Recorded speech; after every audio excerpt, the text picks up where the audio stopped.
Hey you guys, it's Moonlander back with another horror movie review, and today we're going to be looking at a new movie available for rent called Pyewacket.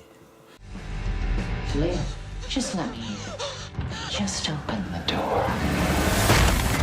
Black magic starts with you and it will end in you. Take me home! Hello? So Pyewacket is about a teenage girl that's fascinated by the occult, and she seems to find some comfort in it. Now, her father is missing in action. It doesn't really say what happened to him. I kind of sort of thought he had died, but the movie never tells you. He's just not in his daughter and wife's life anymore. And the mom, who is played by Laurie Holden, is depicted as a mess who seems to have a drinking problem. What's wrong? You tell me. Ever since your father died, you've been into that occult crap. It makes me feel better, and Your friends are losers, Leah, like you're becoming. Now she decides that she wants to have a fresh start and wants to move. And the teenage daughter is not happy with this, and she doesn't want to leave her friends behind who are also fascinated with the occult. So they move to this new house, and the tension between the mother and daughter grow, and the daughter decides that she's going to call upon this Pyewacket in order to solve her problems. But it's not long after she does that she begins to regret her decision. So the things I liked about Pyewacket is this movie did give me a certain level of fear while watching it.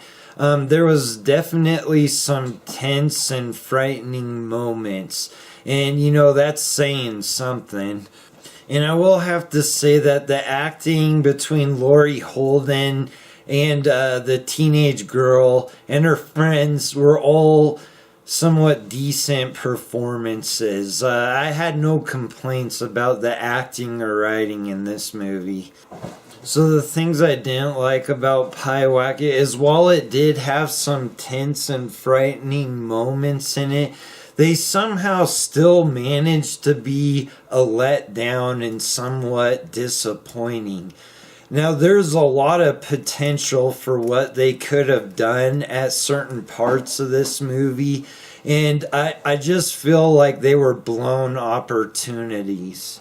And now, I didn't like the title of this movie. I did see it was available for rent, and I wasn't gonna rent it, but the Art Vandalay requested it, so I thought, oh, what the heck, I'll go ahead and do it. I mean, but just the name, I never heard this term before, Pyewacket, and I went ahead and looked it up because the movie doesn't give you any explanation at all. Like, to me, I just assumed it was a demon, but when you look it up on Wikipedia, it says it was one of the familiar spirits of a witch detected by the witch finder general Matthew Hopkins in March 1644 in a town of England. So I guess it was a witch or something. But so I thought that was odd.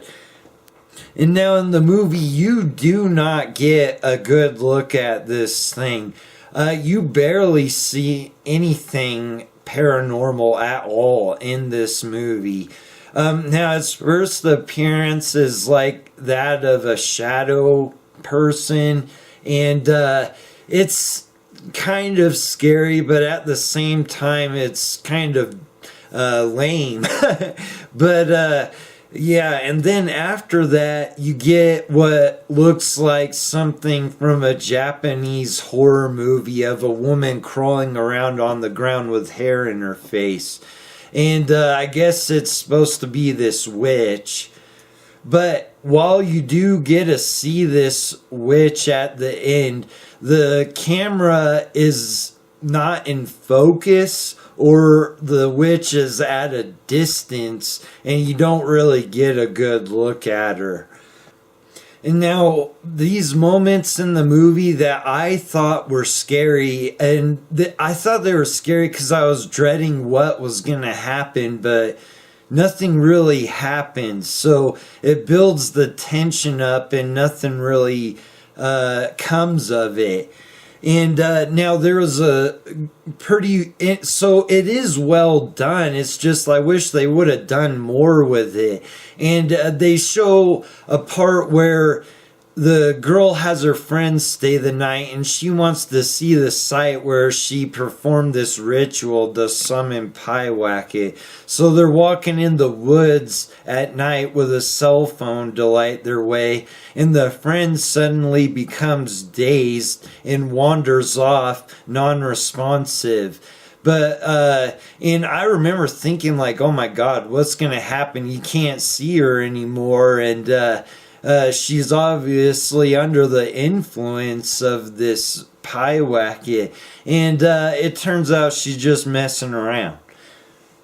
And then I thought one of my favorite parts where they could have done something really cool is where the teenage girl hears obviously something is in their attic pounding away, and she convinces her mom to check it out. And now the mom climbs the ladder, looks in, comes back down, and tells her to look for herself. And she goes up there, and there's boxes in the way and stuff, and there's nothing up there. But if they would have just done something that only the daughter saw, I just thought it would have been really scary. Like the camera work, just the feel of terror, it's all there, but there's no payoff. So my final thoughts on Pyewacket is you feel the budget while you're watching this movie. While it is pretty good and it is well done, I would have to say, I just think it was wasted potential that got wasted by budget constraints from what I could tell.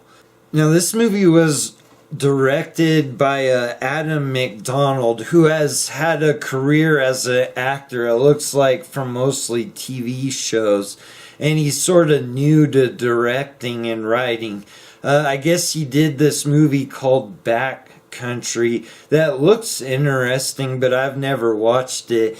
And I think this guy has a promising career as a writer and director, as long as he can get larger amounts of money to make movies with. I would look forward to seeing more done by this Adam McDonald guy. So I'm going to give Pyewacket a 6 out of 10. And I do suggest watching it. I would just limit your expectations because this is a low budget movie. And it relies mostly on just dialogue.